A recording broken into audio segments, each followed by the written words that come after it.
Sometimes we can learn really powerful lessons from everyday activities if we set our minds to it and if we're open to hearing from Holy Spirit regardless of what we're doing. I think a lot of times we expect to only hear Holy Spirit when we're in church events or events that are innately spiritual. But if we think about it, when we're living our lives as believers, as Christians, as those who believe, right, in the power of Holy Spirit, then it means that our lives daily, everything that we do, we should have a desire and expectation that we'll see and hear the things that Holy Spirit would have us to see and hear as Holy Spirit speaks and reveals things to us. If you're new to the channel, hey y'all, I'm Dr. Shazetta. It's a Saturday morning and I am outside because I'm dealing with a good measure of congestion and a virus. And one of the things the doctor said to me was try to get outside in the cool air some to try to fill up my lungs and get some natural moisture. And the beauty of it is that I'm right across from the Potomac River. And so when the trees are dead in the wintertime, I get to see the Potomac. And so it's a really beautiful view out here for me this morning. And what I'm doing is I'm working on or in kind of my patio garden. It's a raised bed and some flower pots that I have out here. And so I've got some things that have produced as much as they're going to produce for the season. So I need to pull them up and get ready to get rid of these things, these dead things, and to prepare the bed for the winter. I may grow some things in the winter, or I may just let the soil rest in preparation for the spring planting season. But I want to talk about kind of what I've thought about and what I've learned as I continue in these end of year reflections.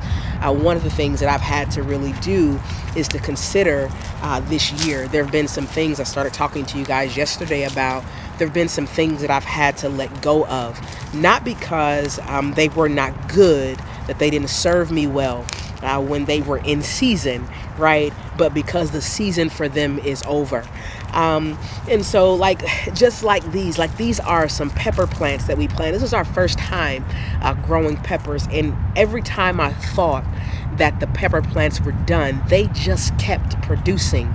And then there came a time in the year when they stopped, and really just a few weeks ago. And so I've let them sit here thinking, hoping, wondering really more than hoping if they will continue to produce. I left them here, let's say, just in case they would continue to produce. And after a while, it became evident that they would no longer produce anything. What am I saying? That there are things in our lives that are good things, right, for a season, but there comes a time when we must look and assess whether or not those things that were once good things are still God things. And let me say it this way, that God things are things that only continue to produce, that God is not a God of things that do not produce fruit, right? We remember at the parable where Jesus curses the fig tree because the fig does not bear fruit. So once a thing is no longer bearing fruit in your life, it's a time for you to uproot that thing and to cast it away. And yes, it may mean that you have some sentimental attachments to it, right? I loved these peppers while they were producing. I was able to not only bless my own household from the peppers, but I was able to bless others, right, from the peppers that came. I was able to season my food and with something that I had grown at the work of my hands and at the power, right, of God's Spirit at work in the growth. It was something beautiful to behold, right? So I'm saying to us as I am cleaning out this bed, as I'm uprooting what no longer produces fruit, that I'm also making room for, y'all don't hear me, also making room for, right, the things that will continue to produce. And so or making room for the new things, right, the new seeds that will begin to produce either this winter or in the springtime, right? And so as I'm again doing these end of year reflections and doing this, I'm saying to myself, right, that I've got to be willing to also reassess, just as I'm doing in this natural flower bed. I've got to also be willing to look at and to assess, right, to look at and to assess the things that no longer produce fruit. And if they're not producing fruit, then they're also slowing me down. What do I mean?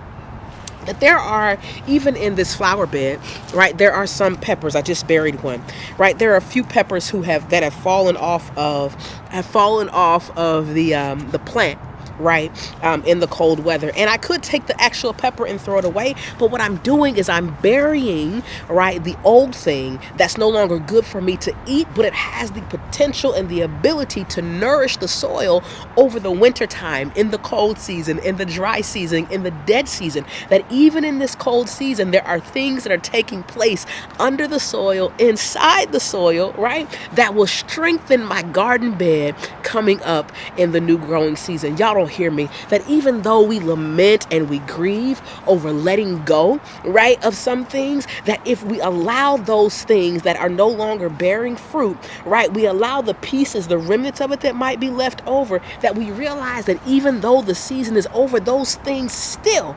the lessons that we learned from those things still, the things that those things did produce in their producing season, those things can be beneficial to us as we go into this next season of planting and growth and harvest that the Lord intends for us.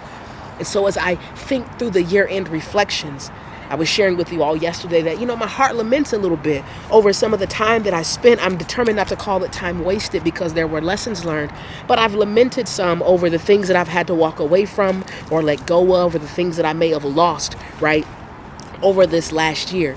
But the thing that the Lord is revealing to me this morning as I'm out filling up my lungs and getting fresh air and cleaning out this flower bed is that nothing that the Lord has allowed me to put my hands to has not benefited me in some way or benefited my household in some way.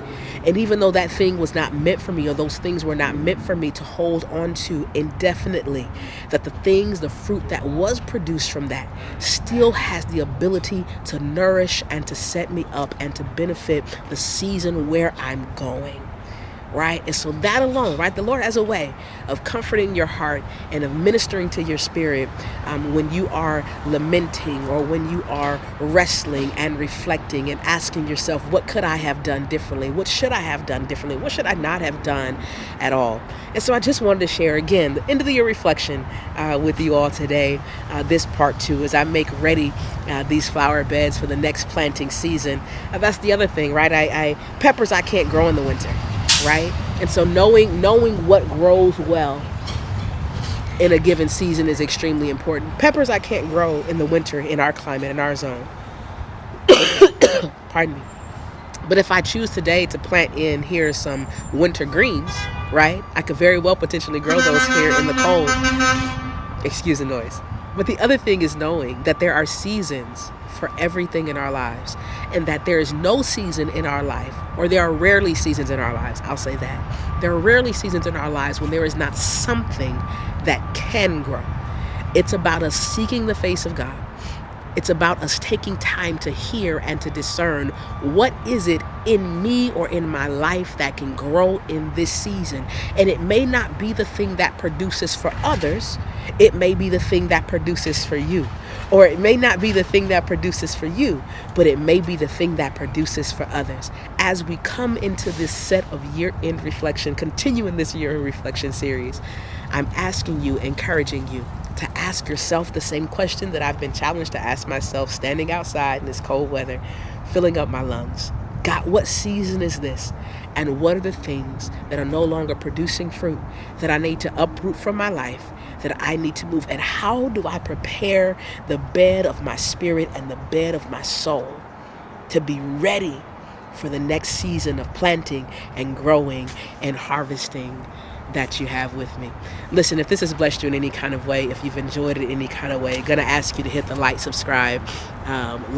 and subscribe button. Gonna ask you to comment and let me know your thoughts. What are some of the things that you are uprooting from your life in this season as we're at the end of the year, preparing for the new year? What are some things that have borne fruit for you, right, that are no longer bearing fruit, but that are difficult for you to let go of? Whatever the case, I want to hear from you. I'm grateful that you've chosen to come along for this year-end reflection journey as we move toward talking about New Year corrections in just a few days. Y'all have a good Saturday. Y'all be blessed. I love you now. We'll holla.